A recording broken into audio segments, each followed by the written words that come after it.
Kita mulai ya sekarang ya. نعم حاضر Ustaz. Oke, Bismillahirrahmanirrahim. Alhamdulillahi Rabbil Alamin. والصلاة والسلام الأتمان الأكملان الأطهران الأزهران على سيدنا محمد وعلى آله وصحبه أجمعين. اللهم لا سهل إلا ما جعلته سهلا وأنت تجعل الحزن إن شئت سهلا. اللهم علمنا ما ينفعنا وانفعنا بما علمتنا وزدنا علما وتوفيقا وفقها في الدين يا رب العالمين. صلى الله وسلم وبارك على سيدنا محمد وعلى آله وصحبه أجمعين والحمد لله رب العالمين. Alhamdulillah, pertemuan terakhir kita sudah membahas tentang sifat al-huruf. Sifat al-huruf yang memiliki lawan. Sifat pertama adalah sifatul hams. Sifat hams. Lawannya adalah al-jahar. Ketika disebutkan hams, maka yang terbayang di dalam otak kita atau di dalam benak kita adalah sifat yang kaitannya dengan nafas, aliran nafas. Kalau nafasnya mengalir, maka itu adalah hams. Kalau nafasnya tidak mengalir, maka itu adalah al-jahr. Sekarang kita akan membahas sifat selanjutnya, yaitu sifatus syiddah. Sifatus syiddah kaitannya adalah dengan aliran suara. Kalau suaranya terputus, tidak mengalir, maka namanya syiddah. Kalau suaranya mengalir, maka namanya ar-rakhawah. Kalau setengah-setengah, tidak terlalu mengalir, tidak juga terlalu terputus, maka namanya bainiyah atau tawassut. Terkadang orang menyebutnya bainiyah, terkadang orang menyebutnya at-tawassut. Sekarang kita lihat definisi asyiddah. Sebelum itu saya mau pengaturan dulu. Sebentar. Saya ini mengatakan asyiddatu lughatan. Syiddah dari segi bahasa adalah al-quwwah. Kekuatan, artinya kuat. Wastilahan, secara istilah, nah ini istilahnya ulama tajwid adalah inhibasu jaryish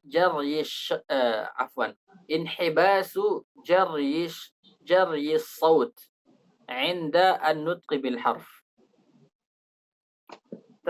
Terhalangnya atau tertahannya aliran suara ketika mengucapkan huruf syiddah maksudnya. Likamali quwwati li'timadi 'ala al-makhraj. Karena sangkingkan kuatnya huruf tersebut tergantung kepada makhraj, atau saking kuatnya huruf tersebut melekat pada makhraj. Maka karena kuatnya huruf tersebut tertutuplah makhrajnya, lalu suara juga tertutup karena makhrajnya tertutup. Wa hurufuha samaniyah, ada 8. Majmu'atun fi lafzi ajid qatin bakat.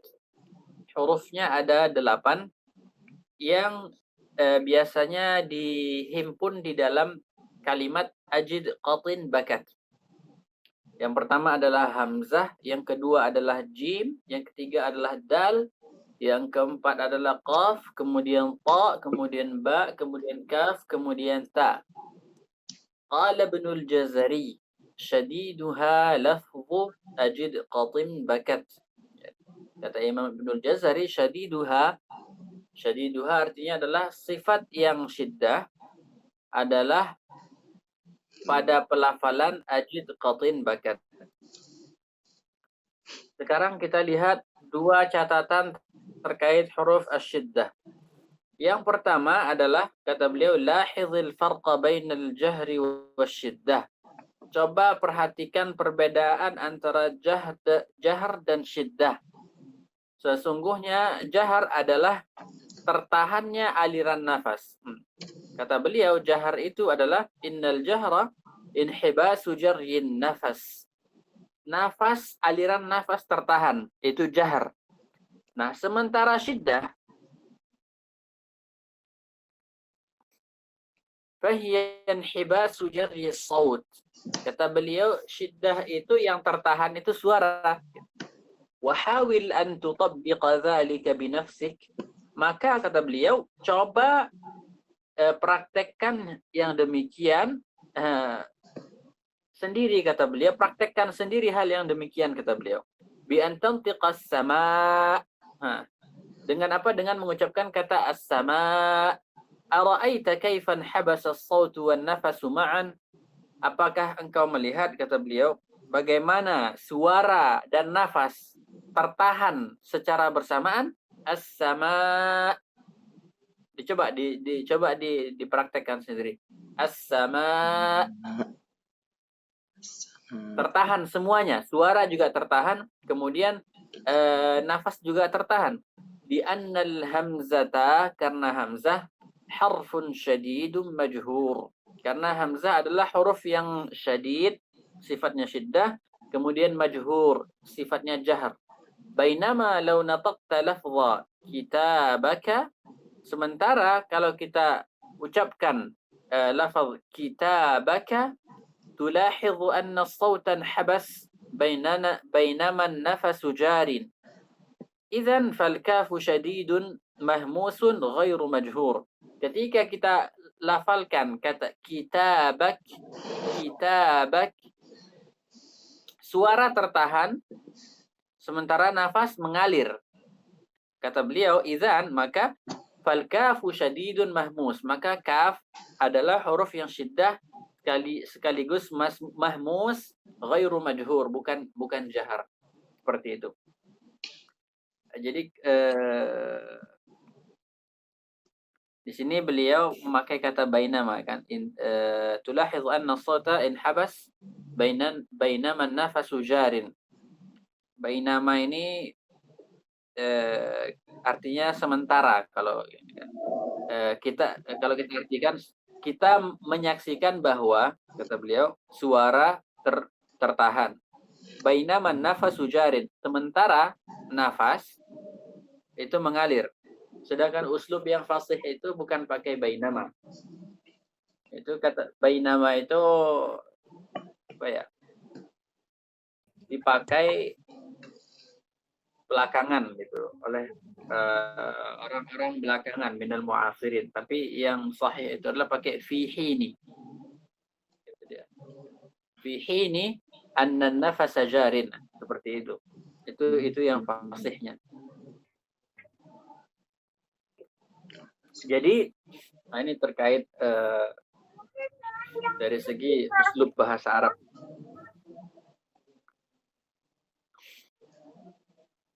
Al-mulahadhatu tsaniyah. Jadi masalah saya ingin bahas tentang masalah hams dan syiddah yang berada di satu huruf. Kaf dan ta itu sekaligus memiliki dua sifat, yaitu sifat syiddah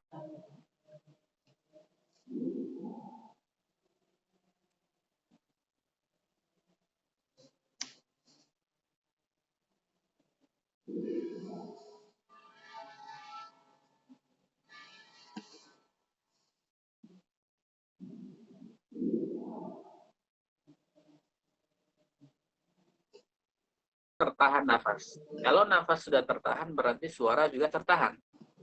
Kalau nafas tertahan maka suara juga tertahan. Tapi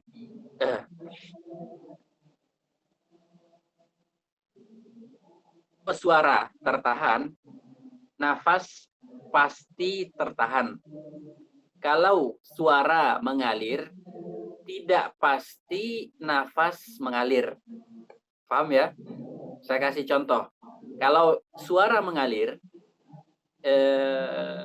misalnya pada huruf ghain misalnya, L, suara mengalir. Atau az, mengalir kan suara, tapi nafas tidak mengalir. Gitu. Seperti itu.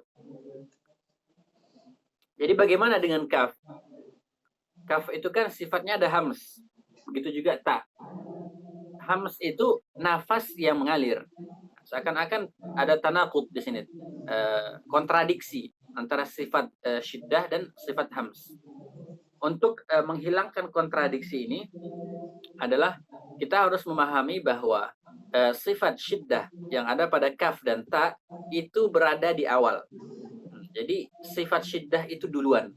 Baru setelah syiddah datanglah hams. Misalnya kita katakan at, nah, baru ada hamsnya. At, baru ada hamsnya. At, awalnya tertutup, lalu muncullah hams seperti itu. Muncullah hams. Kenapa harus ada hams? Nah, memang hams ini diberikan supaya apa? Supaya pengucapan huruf itu terdengar lebih jelas. Kalau tidak ada hamsnya, terkadang kaf dengan ta ini kalau sekedar sukun saja itu mirip sekali pengucapannya, sulit untuk membedakan antara kaf dengan ta. Tapi kalau kita berikan hamsnya, kita buka makhrajnya dengan memberikan hams, maka terdengar jelaslah perbedaan antara ta dengan kaf. Misalnya terdengar perbedaannya. Sama juga misalnya pada huruf al-qalqalah. Huruf al-qalqalah itu kan syiddah semuanya kan. Jim, kemudian qaf, kemudian ta, kemudian apalagi, kemudian dal, jim. Kalau kita sukunkan misalnya tidak terdengar jelas suaranya. Apakah jim atau dal, tapi setelah kita qalqalahkan maka jelaslah suaranya. Aj, aj, ad, ad, aj, aqta, aqta. Seperti itu. Terdengar jelas dia. Itulah fungsinya, fungsi hamas pada kaf dan ta, kemudian fungsi qalqalah pada huruf-huruf qalqalah. Seperti itu dia.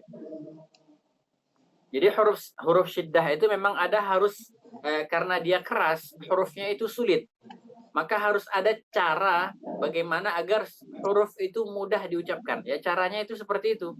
Kalau kaf diberikan hamasnya, kalau huruf qalqalah diberikan qalqalahnya. Sedangkan hamzah, orang Arab punya cara tersendiri. Ada yang mengubahnya menjadi alif, ada yang mengubahnya menjadi waw, ada yang mengubahnya menjadi hamzah musahhala, dan ada yang membuangnya. Ada banyak sekali cara orang Arab untuk menghindari syiddahnya hamzah seperti itu. Insya Allah paham ya sampai di sini ya. Kalau kurang paham nanti ditanyakan setelah ini insya Allah. Al-mulahadhatu tsaniyah, idza aradta an tufarriqa baina al-mahmus wal majhur, qum bi hadhihi at-tajribah. Kalau engkau, kata beliau, ingin membedakan antara mahmus dan majhur, antara huruf yang sifatnya mahmus, hams, dan huruf yang sifatnya jahar. Qum bi hadhihi at-tajribah, maka lakukanlah percobaan ini, kata beliau. Da' as-sabbabata wal ibhama ala hanjaratik, kata beliau, letakkan ibu jari dan jari telunjuk di mana, di tenggorokan. Kemudian wantiqil harfa wahdah, maka ucapkan huruf itu sendiri, kata beliau. Huruf apapun itu untuk menguji apakah dia hamas atau jahar. Fa idza ahsasta bi dzabzabatin tahtazzu fil hanjarati fahuwa majhur. Kata beliau, kalau ada getaran pada tenggorokan, kata beliau, maka bisa dipastikan huruf tersebut adalah majhur. Nah, sekarang kita coba. Terus kata beliau, wa illam tuhissa bidzalika fahuwa mahmus. Kalau engkau tidak merasakan getaran tersebut, maka bisa dipastikan huruf tersebut sifatnya hams. Wal mithalul wadhihu ala dzalik, dan contoh yang jelas itu adalah, kata beliau, ketika kita mengucapkan ta dan za. Coba. Coba as.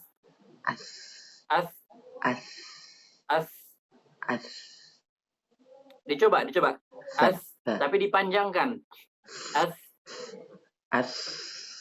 As. As. Az. Az. Terasa ya getaran ya. Nah, Ustaz. Atau misalnya sin kita coba. As. As. Tidak ada getaran sama sekali. Sementara azai, az getarannya lebih kuat. Seperti itu ya. Insyaallah jelas ya. Coba dipraktekkan sendiri. Catatan yang ketiga, lamma kanatil hurufus syadidatu thaqilatun fil nutq.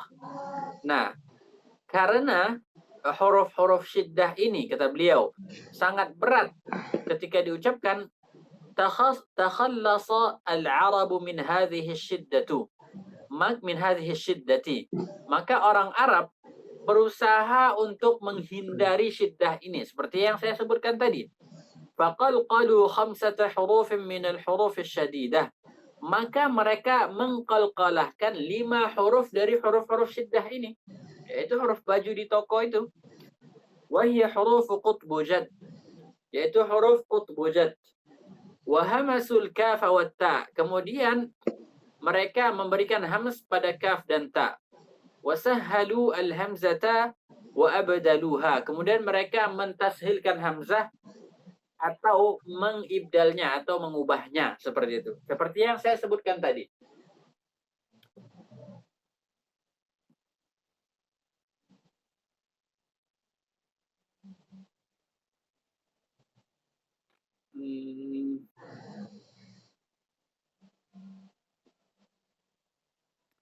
Sekarang kita coba baca kalam dari Al-Imam As-Safaqusi.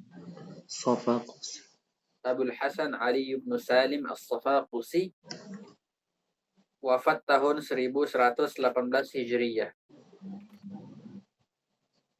Apa kata beliau terkait tentang qalqalah?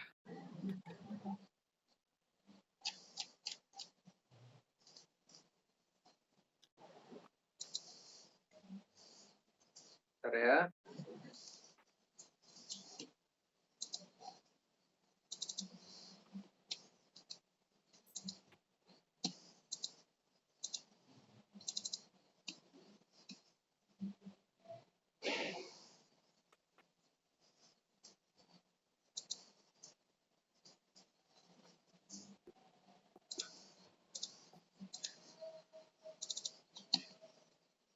Suara saya jelas kan? Jelas, Ustaz, jelas. Oke.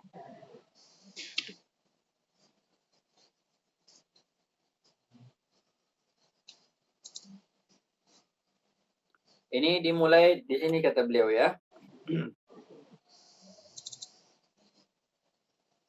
Qala Makki, kata beliau. Makki berkata, Makki bin Abi Talib Al-Qaisi, wafat tahun 437 Hijriyah. Kata beliau, qala Makki, wa innama summiyat bidzalika li dhuhuri sautin yushbihu an-nabrah 'inda al-waqf. Kata beliau, huruf tersebut dinamakan qalqalah karena munculnya suara yang menyerupai nabrah, tekanan, kata beliau ketika waqaf.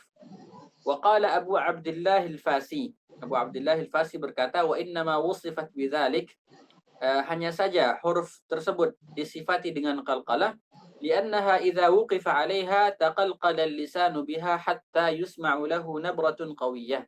Karena ketika diwaqafkan, maka lisan itu berqalqalah dengan huruf tersebut sampai memantul, bisa dikatakan lisan itu memantul sampai terdengar suara nabrah yang kuat, gitu, suara tekanan yang kuat, pantulan yang kuat. Wa qala al-muhaqqiq, nah al-muhaqqiq berkata, maksudnya adalah Ibnul Jazari, wa inna ma summiyat bidzalik, kenapa dinamakan qalqalah? Kata beliau, li'annaha idza sakanat dha'ufat. Nah, ini Imam Ibnul Jazari mengatakan, karena huruf-huruf tersebut, huruf-huruf qalqalah, dan termasuk juga huruf ta dan kaf. Idza sakanat dha'ufat. Ketika sukun maka hurufnya lemah gitu. Lemah dari segi apa? Dari segi suara. Lemah dari segi kita tidak bisa menentukan atau mendengar dengan jelas dengan jelas suaranya gitu. Tidak bisa membedakan antara misalnya jim dan dal. Coba sendiri, coba disukunkan jim dan dal tanpa qalqalah. Pasti kita mendengar suara yang mirip. Qaf dengan ta itu sangat mirip. Maka sulit mendengarkan bedanya. Fashtabahat bi ghairiha, kata beliau. Maka satu huruf menyerupai huruf yang lain, huruf qalqalah yang lain. Fayuhtaju ila zuhuri sautin yushbihun nabrah. Maka butuh suara yang jelas, munculnya suara yang jelas yang menyerupai nabrah. Nabrah itu tekanan. Hala sukuniha fil waqaf. Ketika waqaf, kata beliau. Wa ghairihi, dan ketika selain waqaf juga, kata beliau. Maka dibutuhkanlah nabrah. Wa qala syekhina fil ajwibah. Kata beliau, kata Imam As-Safaqusi, syekh kami telah berkata fil ajwibah, ada apa namanya, mungkin syekh beliau ini membuat sebuah kitab yang isinya di mana jawaban-jawaban. Wa summiyat huruful qalqalatil khamsatu bidzalik. Kenapa huruf qalqalah dinamakan qalqalah? Kata beliau, lianna sautaha la yakadu yatabayyanu bihi sukunuha. Kata beliau, ini sama juga seperti yang disebutkan oleh Imam Ibnul Jazari. Karena suaranya hampir tidak jelas ketika sukun. Ma lam yakhruj ila shibhi at-tahrik li shiddati amriha. Tidak akan jelas selama belum keluar suara yang menyerupai harakat, kata beliau. Ma lam yakhruj ila shibhi at-tahrik. Selama dia tidak keluar seperti harakat. Li shiddati amriha, sangkingkan syiddahnya, kata beliau. Min qawlihim qalqalahu idza harrakahu. Jadi qalqalah itu diambil dari kata ketika seseorang mengatakan qalqalahu, maka artinya harrakahu, artinya menggerakkan gitu. Menggerakkan seperti itu. Wa inna ma hasala laha dzalik liittifaqi kauniha shadidatan majhurah.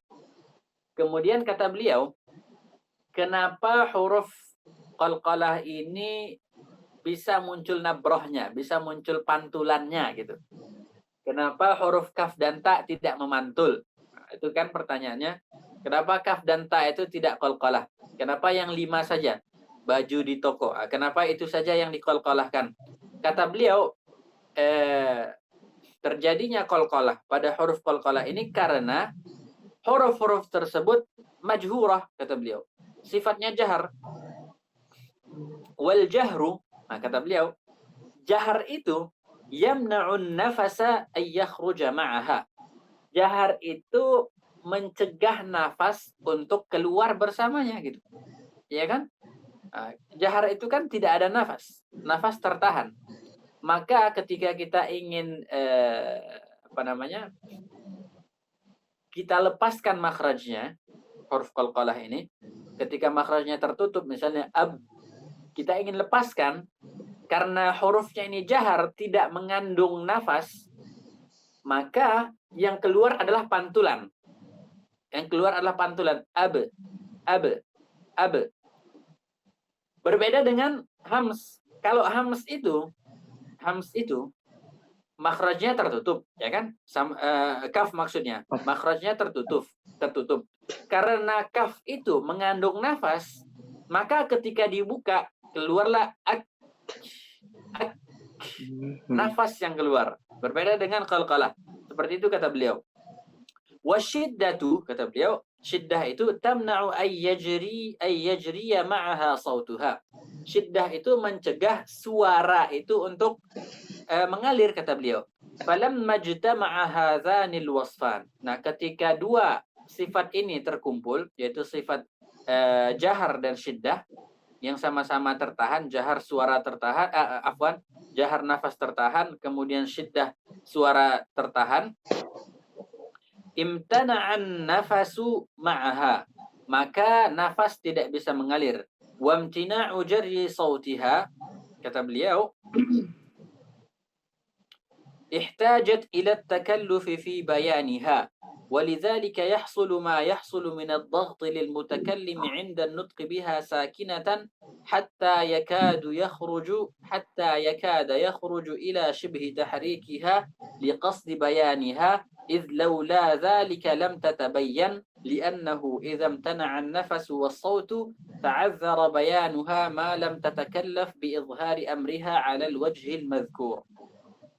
Inti yang beliau sebutkan ini seperti yang saya jelaskan tadi, kalau tidak diberikan suara seperti harokat, maka suara itu tidak akan jelas sama sekali. Antum bisa praktekkan sampai kita berikan nabrah, maka barulah suara itu terdengar jelas. Ini kalam dari Al-Imam As-Safaqusi di kitab beliau Ghaithun Nafa' fil Qira'at As-Sab'.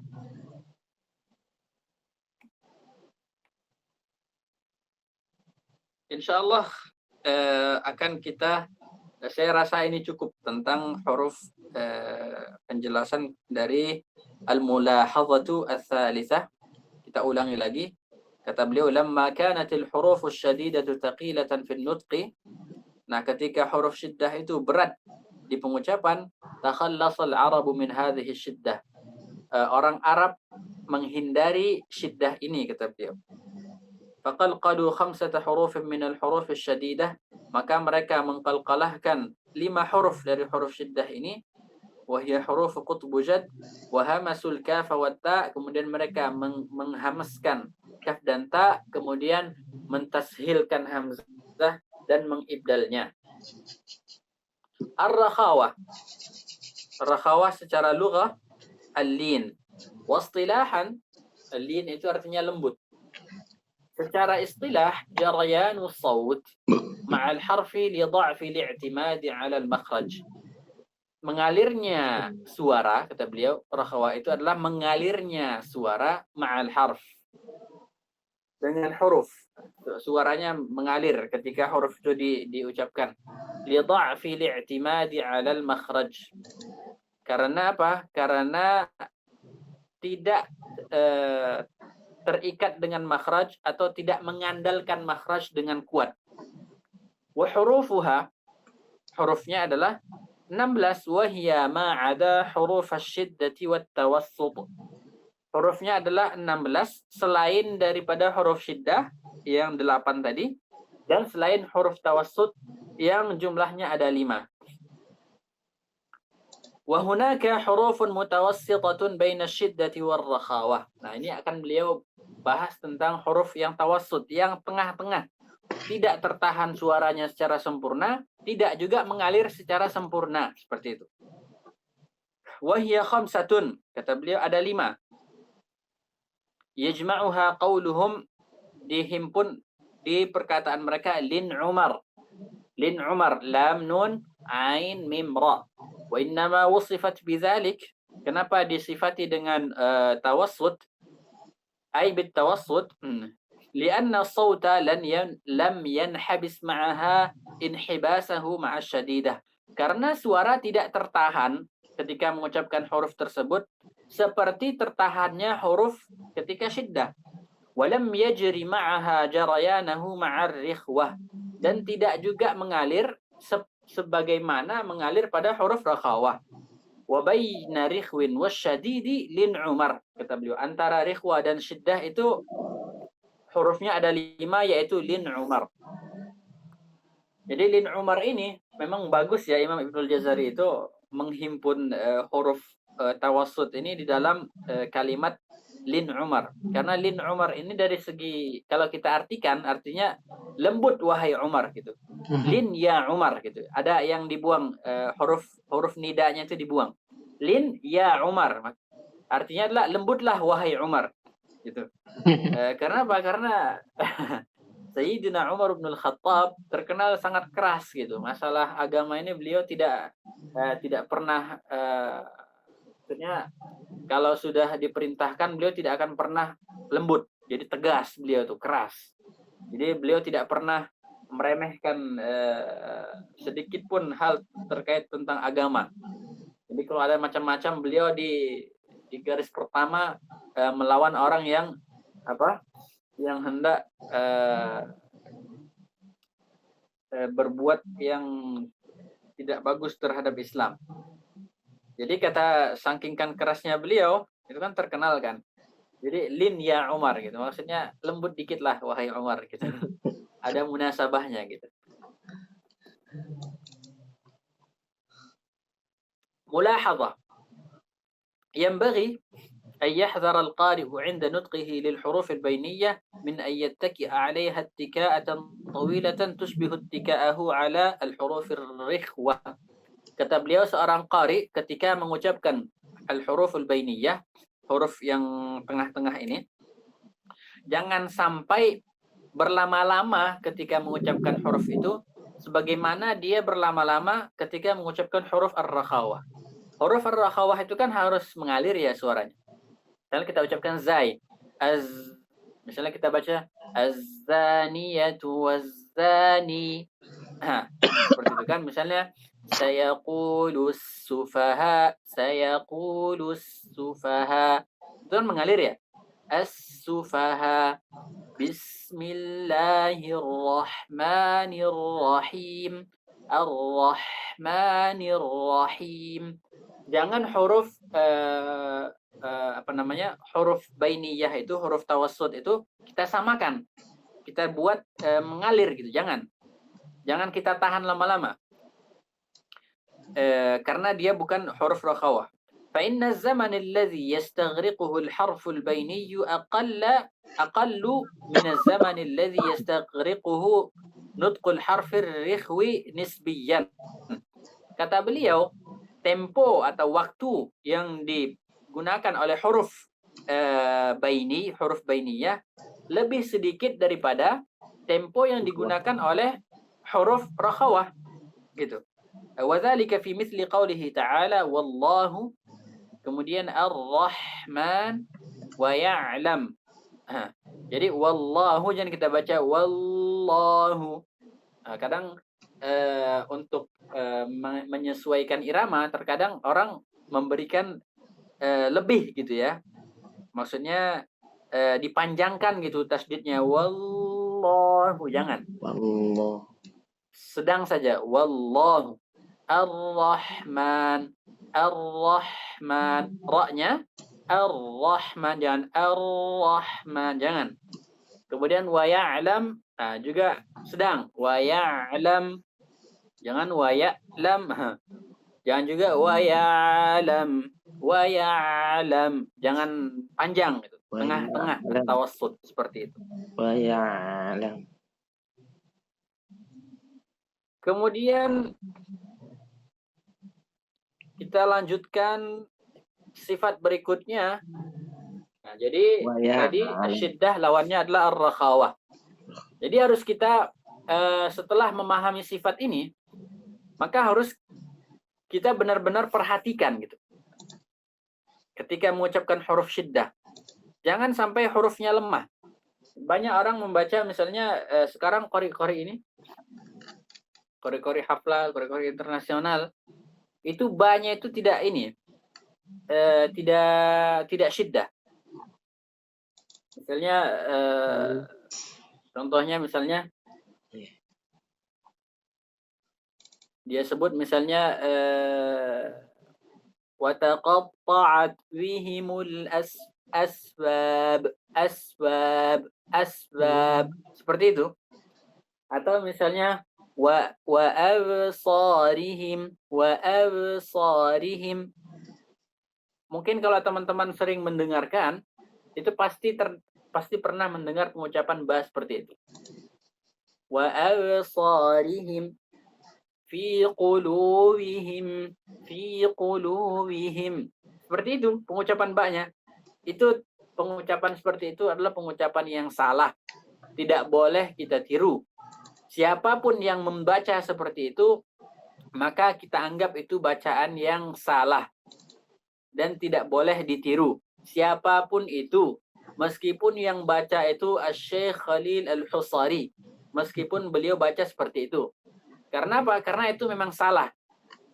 Memang salah, dan manusia itu memang terkadang salah gitu. Yang kita tiru adalah ba yang beliau sebutkan dengan benar, yang dengan sifatnya syiddah.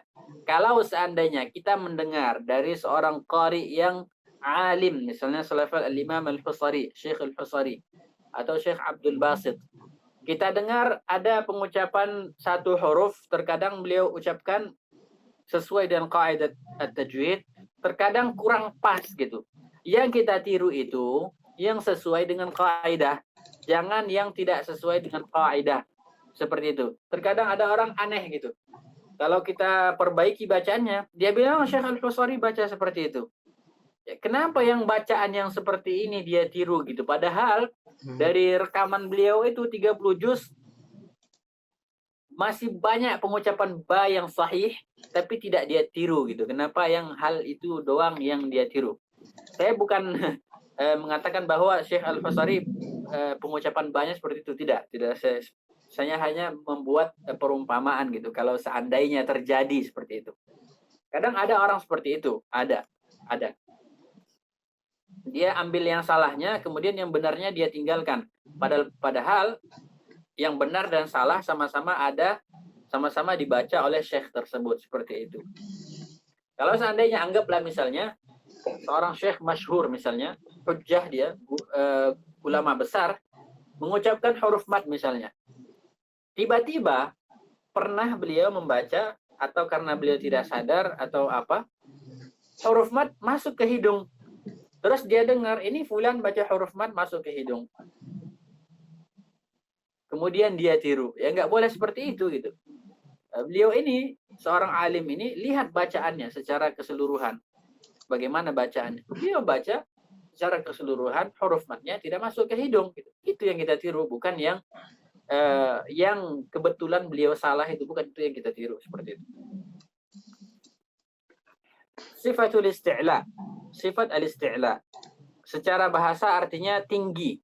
Wal irtifa'. Al-ulu artinya tinggi, irtifa' juga artinya naik. Wastilahan, secara istilah, irtifa'u aqsal lisan.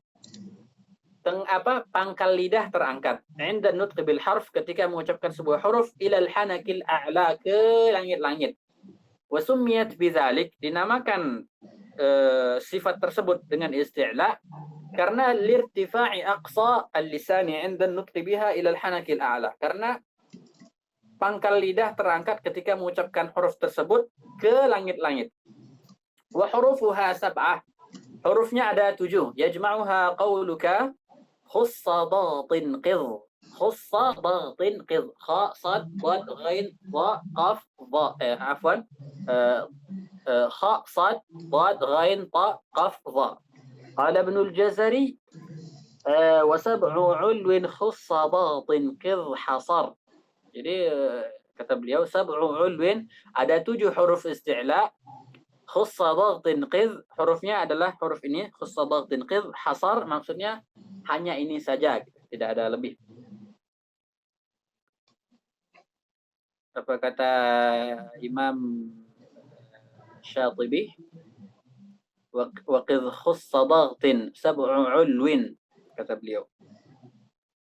Wa mutbaqun huwa ad-dad wa adh-dha u'jima wa inuhmila. Kalau Imam Syatibi, qidhnya duluan gitu. Wa qidh khussa dhaghtin.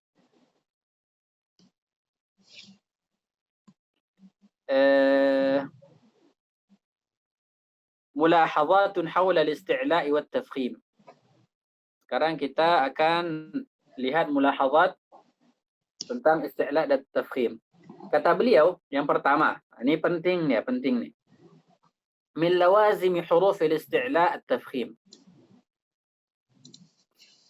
Lazimnya huruf isti'la ini, kata beliau, di antara lazimnya huruf isti'la ini adalah at-tafkhim. Lazim itu apa sih? Kalau bahasa Arab, lazim itu artinya sesuatu yang melekat tidak akan terpisah. Itu artinya lazim. Sesuatu yang melekat dan tidak akan mungkin terpisah. Contoh,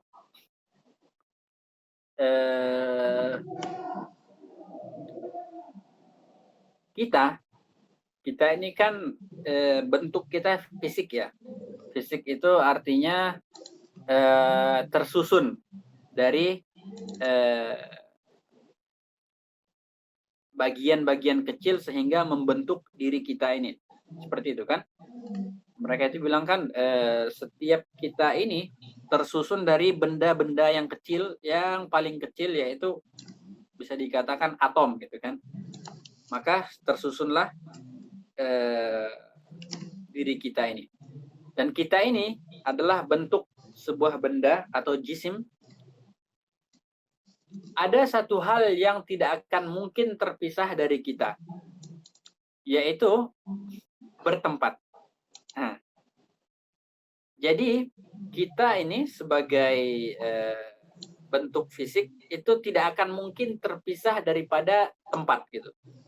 Kita tidak bisa bayangkan bahwa kita ada tapi tidak bertempat. Itu kita tidak bisa bayangkan. Itu maksudnya lazim. Jadi huruful isti'la lazimnya adalah at-tafkhim. Jadi kita tidak bisa bayangkan huruf isti'la tanpa tafkhim. Jadi antum tidak boleh bayangkan, tidak bisa. Jadi kita tidak bisa membayangkan huruf isti'la itu tanpa tafkhim. Itu tidak bisa. Kenapa? Karena tafkhim itu lazim. Lazim itu tidak akan pernah terpisah. Misalnya kita ini kan berubah-ubah gitu ya. Kita berubah-ubah kita sendiri. Kita yang pada awalnya itu berada di dalam perut, kemudian makin lama tumbuh, kemudian mulailah terbentuk muka, kemudian telinga, kemudian hidung, semuanya kaki setelah sempurna. Kemudian kita berubah dengan cara apa? Dengan berubah tempat, keluar dari perut ibu kita masing-masing. Berarti kan berubah, sudah tidak di dalam perut lagi. Kemudian setelah keluar, kita pun mulai berubah, mulai tumbuh menjadi anak-anak, balita, kemudian 10 tahun, kemudian remaja, kemudian dewasa. Itu kan berubah-ubah. Nah, lazimnya sesuatu yang berubah-ubah bahwa dia adalah hadis, dia adalah baharu. Nah, berarti dia tidak kekal gitu. Sesuatu yang berubah-ubah itu lazimnya adalah tidak kekal. Jadi kita tidak bisa bayangkan sesuatu yang berubah-ubah bentuknya dari kecil berubah besar, kemudian yang tenaganya lemah kemudian menjadi kuat saat dewasa. Kita tidak bisa membayangkan sosok yang seperti itu kekal gitu. Tidak bisa gitu. Yang bisa kita bayangkan adalah sosok yang seperti itu lazimnya adalah dia akan fana gitu, seperti itu. Sama juga seperti tafkhim pada huruf isti'la. Saya harap bisa difahami. Walidzalika, kata beliau, oleh karena itu yang bagi, jadi faham ya tentang kata lazim. Kalau di dalam bahasa Arab lazim itu artinya tidak bisa dipisahkan. Walidzalika yang bagi an natatarraqa ila tafkhim wa ta'rifihi wa maratibihi. Maka kita harus membahas tentang tafkhim, kemudian definisinya, kemudian tingkatan-tingkatannya. Waddidul isti'la il-istifal. Hukum lawan isti'la adalah al-istifal. Istifal itu artinya rendah. Wa hukmuhu tarqiq. Hukumnya adalah at-tarqiq. Hukum istifal itu adalah tarqiq. At-tafkhim lughatan at-tasmin. Ini kita akan membahas at-tafkhim. Insyaallah pertemuan selanjutnya akan kita bahas tentang at-tafkhim, kemudian kita akan bahas maratib-maratibnya. Insyaallah sampai di sini cukup, sampai di sini saja. Mudah-mudahan apa yang kita pelajari hari ini bisa bermanfaat. Kalau ada yang bertanya silahkan. Amin, amin, amin. Alhamdulillah, terima kasih banyak Ustaz atas penjelasannya Ustaz. Jazakumullah khairan Ustaz. Wa jazakumullahu khairan. Izin untuk minta penjelasan ulang Ustaz nggih. Karena tadi sempat terputus di saat Ustaz tadi menjelaskan terkait dengan Ustaz sifat syiddah yang juga sekaligus jahar itu Ustaz. Syiddah dan jahar. Tadi Ustaz menyampaikan sebuah ungkapan, kalau keluar suara belum tentu keluar nafas. Kemudian lanjutannya itu yang sebelumnya yang kita tidak ngikuti Ustaz. Oke. Tadi tentang ini ya, ketika menjelaskan apa tadi? Sifat jahar dan Hams. Jahar dengan hams. Kayak jenengan itu Kita jelasin buat bahas tadi prinsip gitu, ya. Ustaz. Yang nggak ada di buku kan. Jadi terus layarnya blank. Cuman di tengah-tengah Ustadz itu menyampaikan yang saya coba ngikuti bahwa kalau sifatnya itu suaranya keluar, itu belum tentu nafasnya ngikut. itu terputus. Oke. Syukur Ustaz. Ya. Jadi seperti ini, kita kan membahas tentang ketika membahas hams, kemudian membahas syiddah, maka hams itu terkait dengan apa? Dengan nafas. Betul? Nah. Jadi kalau suara ini, kalau kita lihat dari sisi nafas, ya kan? Ustadz Fadli ya, Ustadz Fadli ini nggak bersama kita nggak nih ya?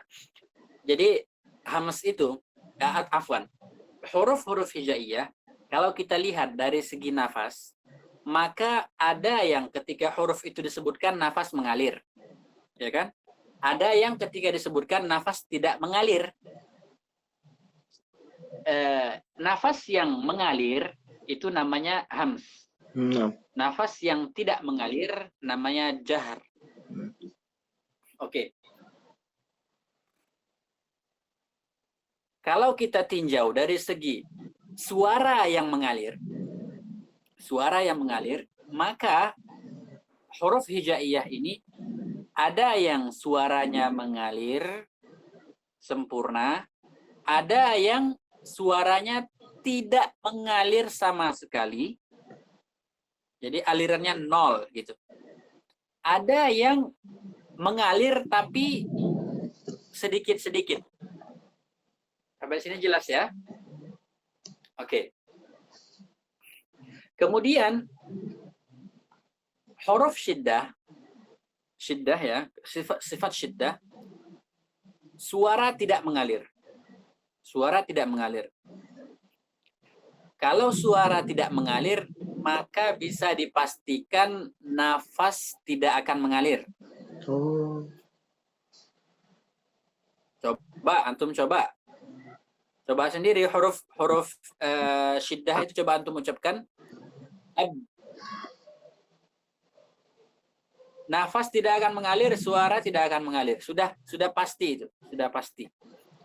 Kemudian kalau suara mengalir, kan lawannya syiddah kan apa? Lawannya rakhawah. Rakhawah itu suara yang mengalir. Nah, kalau suara mengalir, apakah pasti nafas juga mengalir? Jawabannya tidak pasti. Kenapa? Karena di antara huruf rakhawah ada yang jahar. Betul? Betul tidak? Ada rakhawah yang majhurah. Contohnya apa? Zai. Suara mengalir tapi nafas tidak mengalir. Itu yang ingin saya sampaikan tadi. Jadi kita harus pahami itu semua gitu, supaya tidak ada kesalahpahaman. Kalau yang dari segi huruf-huruf syiddah tadi, bagaimana cara orang Arab menghindari syiddah itu sudah paham insyaallah ya. Penjelasannya baru bagi kami Ustaz, kalau yang terkait dengan bagaimana orang Arab agar terhindar. Tapi kayak Ustaz menjelaskan qalqalah juga itu baru Ustaz bagi ana Ustaz. Nanti mungkin kalau menjelaskan silakan Ustaz. Perlu saya ulangi lagi ya.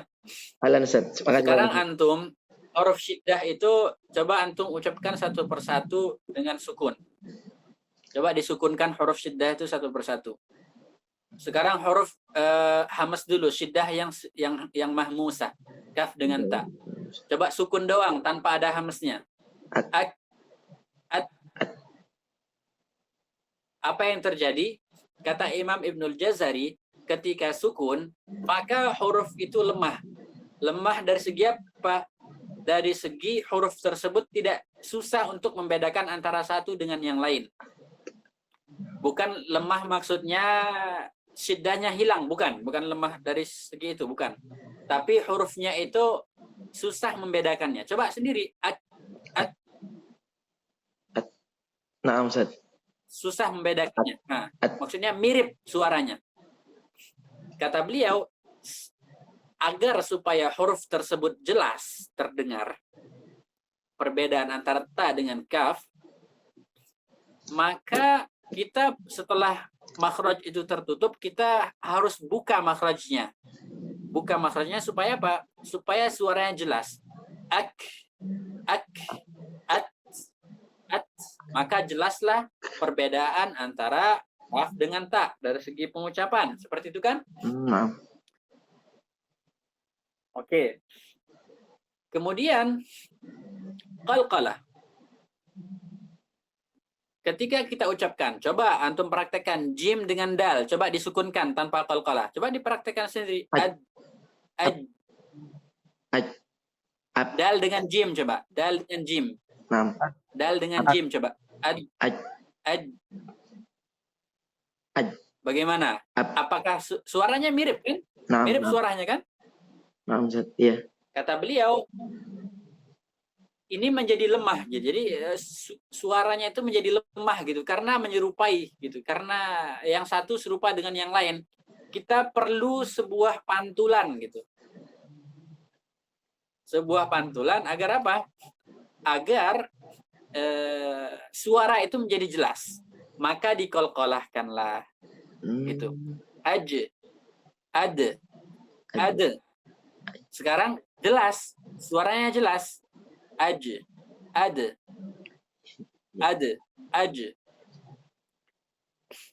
Kalau Syekh Aiman itu apa kata beliau ya? Istilahnya wantilaqu al-makhraji, kata beliau, yubayyinu ma'alim as-saut. Kalau nggak salah seperti itu beliau ucapkan. Kalau antum ada nggak tajwid shawar sekarang? Ada Ustaz, ada. Coba buka makhraj jim. Nggih. Di bab sifat atau bab makhraj? Coba makhraj dulu. Sudah Ustaz, sudah. Halaman ke 103, min wasatil lisan ma'a wasatil hanakil a'la. Terus apa lagi, coba dibaca. Kemudian makhraj shin, kemudian makhraj ya dan gharu maddiyah, kemudian muqaranah baina jim sin wa ya, kemudian dhad Ustaz, khalas. Iya. Setelah dhad kemudian makhrajnya lam. Setelah itu, coba buka yang sifat syiddah. Nah. Coba buka sifat yang syiddah. Syiddah ikhwah bainiyah halaman 134. Penjelasan syiddah, pembagian huruf-huruf syiddah. Kemudian ini ada penjelasan terkait dengan intilaqus sauti ba'dan hibasihi fil harfi syadid wal fil harfi syadidil majhur. Iya, coba terus dibaca apa aja di situ. Ini ada dua gambar. Di bawahnya tertulis dhaqu sautil mahbus khalfal makhraj wa intilaquhu yuhaddidani ma'alim as-sauti. Hakata. Iya, ini yang saya maksudkan tadi. Coba dibaca dhaqtu sautil mahbusi khalfal makhraj. Iya. Wa intilaquhu yuhaddidani ma'alim as-saut. Iya. Jadi kata beliau menekan suara itu di belakang makhraj, kemudian melepasnya, gitu kan? Itulah yang menentukan suara itu, bunyi huruf itu, gitu. Jadi kalau tidak ada intilaknya, cuma dhaght doang, itu kan dua kan kata beliau kan? Oh, naam. Dhatu saut khalfal makhraj. Kemudian wantilaquhu, benar kan? Intilaq itu artinya melepas. Oh, alah. Dhaht itu menekan. Kan kalau kita ucapkan huruf syiddah itu, pertama kita tekan gitu kan? Tekan karena dia syiddah, tertutup. Kemudian kalau kita tutup doang, tidak kita lepas, suaranya tidak jelas. Oh, naam. Naam Ustaz. Iya kan? Jadi ini maksud. Jadi yang ini beliau pakai ibarah sendiri, yang mana ini beliau dapat dari mana? Dari kalam ulama, kemudian beliau ringkas di satu garis, satu baris ini. Jadi ini makanya huruf itu memang huruf syiddah itu memang seharusnya ada dhaght, ada intilaq. Ada dhaht, ada intilaq. Kalau tidak ada intilaqnya, yang tidak susah untuk apa? Yuhaddidani ma'alim as-saut, seperti kata Syekh Aiman Rusdi Suwaid, seperti itu. Jadi kita harus tahu kenapa huruf yang qutbujat kenapa diqalqalahkan gitu. Karena supaya apa? Supaya suara yang jelas, itu dia intinya gitu. Kalau tidak, suara yang tidak akan jelas. Paham ya sampai di sini ya? Nah. Insyaallah paham. Hadir Ustaz. Ya. Kalau Jadi ditanya kita baca perkataan Syekh Aiman gitu kan, ini apa sih, beliau maksudnya apa gitu. Kita maksudnya itu. nyambung ketika sudah memahami bukunya Syekh Yahya Ustaz. Ya. Saya rasa jelas ya. Ada pertanyaan lain? Saya ada yang kedua Ustaz. Izin Ustaz. Sebelum teman-teman Bang Fadli sama Bang Burhan. Di beberapa Ustaz Fadli paham ya insyaallah ya. Alhamdulillah Ustaz. Banyak pelajaran hari ini walaupun tadi aku tetap aktif Ustaz. Abu tadi Ustaz baru tahu tuh Ustaz. Yang agak ringan tuh Ustaz. Banyak korek gitu Ustaz. Iya. Nah, Itu tidak boleh seperti itu. Sifatnya syiddah ya harus kita berikan syiddah. Sama juga jim juga sama Ustaz Fadli. Coba antum dengarkan. Jim itu biasanya diucapkan mirip seperti ya, tidak ada syiddahnya. Jangan. Itu jangan kita tiru, tinggalkan itu. Kita balik ke jim yang sifatnya syiddah. Seperti itu. Oh iya. baik. Iya. Itulah penting kita baca sifatul huruf ini. Jadi kalau kita dengar bacaan-bacaan orang, kalau kita rasa salah, kita tinggalkan gitu. Mudah, sangat simpel gitu kan. Kita kembali ke apa yang ditulis oleh para a'immah, para imam-imam dan ulama tajwid. Tafadhal Ustaz Fakhri. Hadir Ustaz. Di beberapa buku itu saya masih ada yang pembahasan, ada yang enggak terkait tentang itu Ustaz.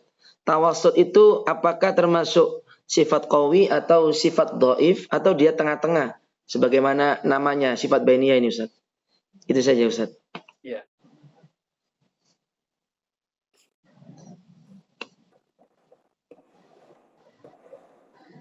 Tawassut gimana tadi pertanyaan antum?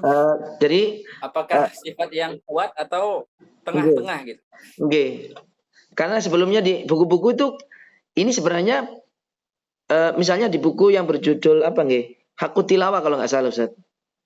Itu ada pembahasan sifat lemah dan kuat. Ini gunanya buat apa kita ditampilkan di buku ini, tapi di buku yang lainnya itu nggak banyak yang menjelaskan terkait ini sifat kuat. Bahkan di Tajwid Musawwar kayaknya istilah itu kuat atau lemah juga belum ada kayak itu. Syukran. Ya, jadi mengetahui sifat kuat dan sifat lemah itu nanti fungsinya itu ketika apa? Tawassut itu kalau kita bandingkan dengan syiddah, maka dia di bawah, lebih lemah daripada syiddah. Kalau kita bandingkan dengan yang rakhawah, maka dia lebih keras, lebih kuat. Gitu, lebih kuat. Gunanya di mana? Gunanya kita membahas tingkatan-tingkatan sifat ini ketika permasalahan idgham. Misalnya bertemulah misalnya ta dengan ta. Ya kan, ta mati bertemu dengan ta. Misalnya qalat ta'ifah. Berarti kan karena ini kan ta bertemu dengan ta, ini mutajanisan. Ya kan? Mutajanisan. Karena satu makhraj beda sifat ya kan? Maka hukumnya kalau ta bertemu dengan ta, hukumnya idgham. Idgham di sini idgham yang jenis mana? Apakah jenis naqis atau yang kamil? Kita lihat ta sifatnya kita bandingkan ta dengan ta, mana yang lebih kuat? Jelas lebih kuat ta. Karena meskipun sama-sama syiddah, tapi ta ada tambahan sifat yang lebih kuat, yaitu isti'la dan itbaq. Maka karena ta ini hurufnya lemah, maka bisa masuk gitu, masuk ke dalam huruf ta secara sempurna. Berarti kita baca qalat ta'ifah. Jadi ta-nya kita ucapkan ta. Kalau sebaliknya, ta duluan, ta yang sukun bertemu dengan ta. Misalnya ahadtu, ahadtu, ahadtu. Apa yang terjadi? Ta hurufnya sukun. Kemudian bertemu dengan ta. Apa hukumnya? Mutajanisan. Ya kan? Mutajanisan. Sama juga, sama. Apakah ta bisa masuk secara sempurna ke dalam ta? Jawabannya tidak bisa. Karena huruf yang kuat tidak akan bisa masuk ke dalam huruf yang lemah secara sempurna. Maka masuklah setengah-setengah. Jadi kita baca ahadtu, bukan ahadtu. Ahadtu ada tebalnya, ada itbaqnya. Kemudian baru kita ucapkan huruf ta dengan sifat yang tipis. Seperti itu fungsinya. Kita mengetahui tingkatan sifatul huruf, itu fungsinya. Ta'ala a'lam. Kalau bainiyah termasuk yang kuat atau lemah, Ustaz? Atau dia masih di tengah-tengah? Tergantung kita bandingkan. Kita bandingkan dengan rakhawa. Kalau kita bandingkan dengan rakhawa, maka dia lebih kuat. Kemudian kalau kita bandingkan dengan syiddah, maka dia lebih rendah di bawah gitu. Iya. Jadi kalau yang paling lemah itu rakhawah, paling kuat itu adalah syiddah. Jadi tetap tengah-tengah dia. Tidak bisa kita katakan lemah secara mutlak. Kita bilang sifatnya lemah, nggak bisa gitu. Tapi harus kita rincikan. Nah, Ustaz, jazakumullah khair, Ustaz. Wa iyyakum. Ustaz Burhan. Ya Ustaz, Anda mau nanyakan tentang nabro, Ustaz. Nah, itu ya. Baca nabro itu Ustaz, kapan aja Ustaz? Nabroh. Pertanyaannya apa? Pertanyaannya kurang jelas tadi, terputus suaranya. Saat kapan aja dibaca nabro itu? Oh, kapan kita harus membaca dengan nabroh gitu ya, dengan tekanan? Apa sih fungsi nabroh itu gitu kan? Nabroh itu ngapain sih kita pakai nabroh? Gitu.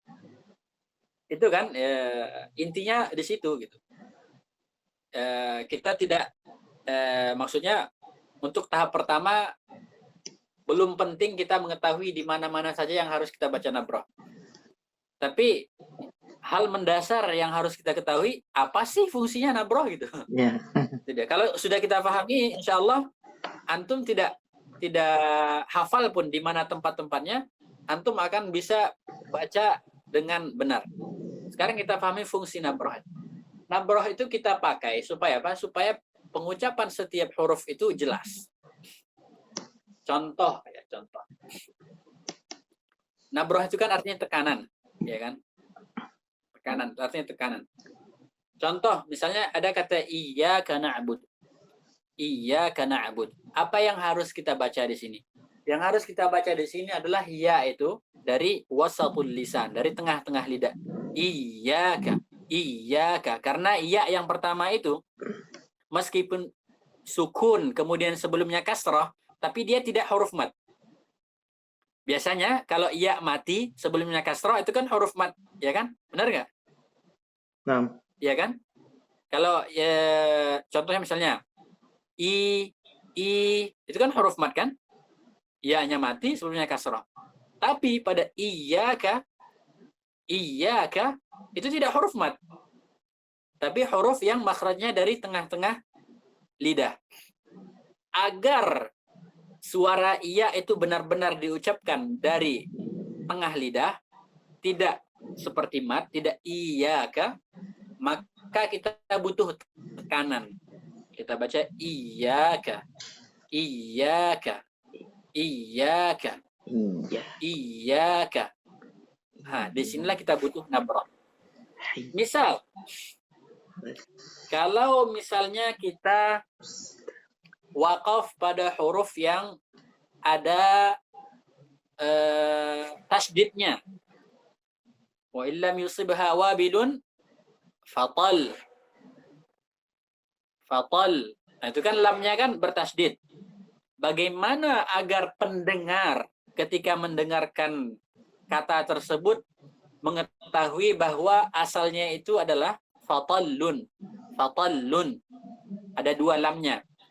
Agar pendengar bisa mendengar ada dua lam di sini, maka kita berikan tekanan. Fatal. Wa illam yusibha wabilun fatal. Seperti itu. Kemudian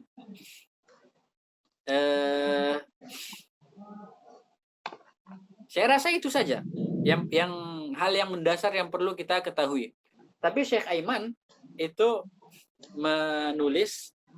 membuat ada beberapa tempat yang harus kita berikan nabar, tapi antum cukup pahami saja nabar itu gunanya apa. Kalau sudah tahu apa gunanya, maka insya Allah tidak perlu lagi. Kemudian Syekh Aiman menambahkan misalnya, kalau seandainya ada alifut tasniyah, alif yang menunjukkan dua. Kemudian setelahnya ada misalnya huruf yang sukun. Maka dibutuhkan nabrah supaya apa? Supaya tidak mirip dengan mufrad. Misalnya walaqad atayna Dawud wa Sulaimana ilma wa qala alhamdulillahilladzi faddalana. Di sini walaqad atayna Dawud wa Sulaimana ilma. Sungguh kami telah memberikan Dawud dan Sulaiman itu ilmu, kata Allah di surah An-Naml. Waqala itu ada dua. Mereka berdua berkata, alhamdulillahilladzi faddalana ala katsirin min ibadihil mu'minin. Kalau kita sambung waqala dan alhamdu, maka jadinya waqala alhamdu. Seperti itu kan? Kata beliau, kata Syekh Aiman, saya tidak tahu apakah ada ulama sebelumnya yang menjelaskan tentang ini atau beliau ini ijtihad dari beliau, wallahu a'lam. Tapi kata beliau, di sini kita berikan nabrah supaya apa? Jangan kita baca waqala alhamdulillah, jangan. Karena apa? Karena seakan-akan nanti yang ngomong itu satu orang gitu. Satu waqala alhamdulillah seakan-akan tidak ada alifnya setelah lam itu. Waqala seharusnya kan waqala. Asalnya qala. Qala, qalu, seperti itu kan? Fi'il madhi. Kata beliau kalau tidak kita kasih nabrah, maka nanti seperti bentuk mufrad gitu. Maka berikanlah nabrah supaya apa? Supaya untuk mengisyaratkan bahwa yang berkata itu dua orang gitu. Jadi waqala alhamdulillah, waqala alhamdulillah, seperti itu. Wallahu a'lam. Jelas ya Ustaz Burhan ya, insyaallah ya. Jelas Ustaz. Syukran Ustaz.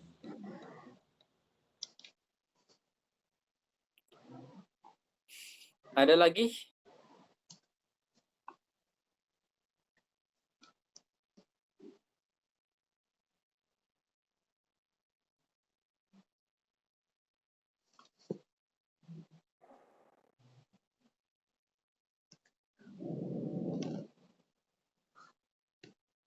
Kalau tidak ada lagi yang mau ditanyakan, insya Allah akan kita sudahi saja hari ini untuk hari ini. Mudah-mudahan apa yang kita pelajari bermanfaat untuk kita, bisa kita amalkan, bisa kita ajarkan kepada orang-orang.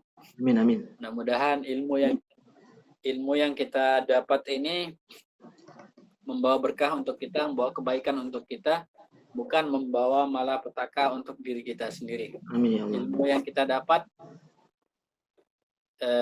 mudah-mudahan tidak menjadikan kita semakin sombong dan angkuh. Justru yang kita harapkan adalah dengan ilmu yang kita miliki ini, kita bisa merangkul teman-teman yang belum mengetahui, kita rangkul. Tidak pernah kita anggap rendah gitu. Kadang Ada orang kalau sudah belajar itu melihat orang yang belum belajar dia anggap rendah gitu. Ya, kalau yang seperti itu bisa dipertanyakan lagi gitu, bisa di introspeksi diri gitu. Belajar itu sebenarnya apa sih tujuannya gitu? Apakah untuk lebih tinggi daripada orang lain atau tujuannya untuk memperbaiki diri sendiri gitu. Kita kan belajar tujuan utama adalah untuk diri kita sendiri gitu. Karena kalau sudah diri kita sudah benar, insya Allah dengan perilaku kita, orang akan terpengaruh dengan perilaku kita. Orang itu terpengaruh lebih besar, pengaruh itu adalah pada perbuatan, bukan pada ucapan. Itu jelas, sangat jelas sekali. Rasulullah itu kan sebagai teladan, sebagai contoh itu dilihat para sahabat dari perilakunya. Apa kata Sayyidah Aisyah? Wa kana khuluquhul Qur'an. Akhlak beliau itu adalah Al-Qur'an. Akhlak itu kan perilaku, bukan dari ucapan. Akhlak itu kebanyakannya atau ya bisa dikatakan kebanyakan akhlak itu ada pada perbuatan. Kalau perkataan doang itu belum bisa dikatakan akhlak, karena perkataan itu terkadang dibuat-buat gitu kan, tergantung orangnya. Kalau orangnya misalnya orang besar gitu kan, dia berikan kata-kata yang hormat, kemudian lemah lembut. Tapi kalau sama orang biasa kataannya tidak dijaga gitu. Tapi kalau perbuatan, nah di situ bisa dipastikan, bisa dilihat perbedaan akhlak yang bagus dan yang tidak bagus. Itu saja. Wassallallahu wasallam wa baraka ala sayyidina Muhammad wa ala alihi wa sahbihi ajma'in. Subhanakallahumma wa bihamdika nashhadu an la ilaha illa anta wa nastaghfiruka wa natubu ilaik. Alhamdulillahi rabbil alamin. Terima kasih banyak Ustaz. Buat selalu Ustaz. Sama-sama. Jazakumullah ma'ana. Jazakumullah khairan Ustaz. Iyyakum wa iyyakum. Assalamualaikum. Waalaikumsalam warahmatullahi wabarakatuh. Assalamualaikum warahmatullahi wabarakatuh. Makasih Bang. Sebenarnya Pak Fadil. Assalamualaikum. Ya,